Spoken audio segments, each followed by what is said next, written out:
There are worlds inside our minds, worlds of peace and beauty. But when our minds wander too far, we lose control and enter the dark, deadly world of Freddy Krueger. On this episode of The Nightly Chill, we take a look at No More Mr. Nice Guy, the pilot episode of the often forgotten TV anthology horror series Freddy's Nightmares. For the first time in the franchise's history, we're made witness to the events that ultimately led to the murder of child killer Fred Krueger at the hands of an angry mob, and the subsequent events leading up to his first post-mortem kill. I'm Cinematico Magnifico of AMOLCrackpot.com. Originally airing in syndication in 1988 and running for 2 seasons and 44 episodes, Freddy's Nightmares was an attempt to capitalize further on the then massively popular Nightmare on Elm Street franchise. Running at approximately 45 minutes, each episode consisted of 2 loosely related stories, often with the characters of the second appearing in smaller roles in the first. The pilot, entitled No More Mr. Nice Guy, firmly establishes this concept by focusing its first story on a group of vigilantes, parents angered by the notorious child killer being let free on a technicality. Together, they work to hunt down and execute Robert Englund's Freddy.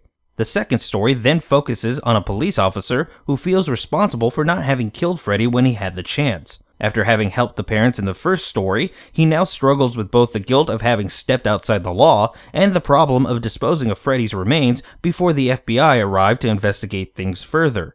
From a storytelling perspective, No More Mr. Nice Guy works best as a template of what the show could have been, both as an expansion of the world and mythos found in the feature films and as a more adult-oriented horror anthology. The themes and concepts are mature, and despite its meager budget, the show was never one to hold back from the sort of creative on-screen kills the movies were well known for.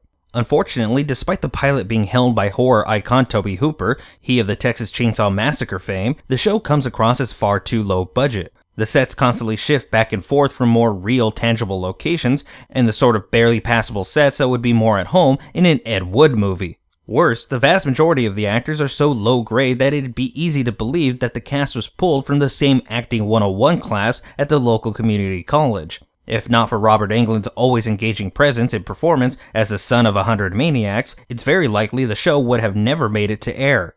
But the show isn't without its charms. Aside from the creative nature of its stories and kills, as well as Englund's regular appearances, the series is still creative in the stories it was allowed to tell, and in the way it maintains and somewhat embraces an overtly campy tone at all times.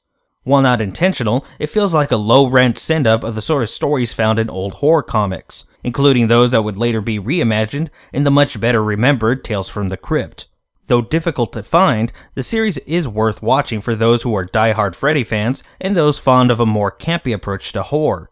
It's far from perfect, and even if you don't wish to dig any further into the show's 2 seasons, the pilot is certainly worth watching thanks to the way it explores and fleshes out a period in the franchise's mythos that was often glanced over. You can follow Amoral Crackpot on Facebook and Twitter, and also be sure to leave any questions, comments, and suggestions for future reviews in the comments section below, and maybe discuss today's movie at greater length. Tune in tomorrow night when we'll be taking a look at Dark Summer, which tells the dark, twisted tale of one young man under house arrest after he's caught and convicted of stalking a classmate. But until then, I'm gonna make like a tree and get out of here.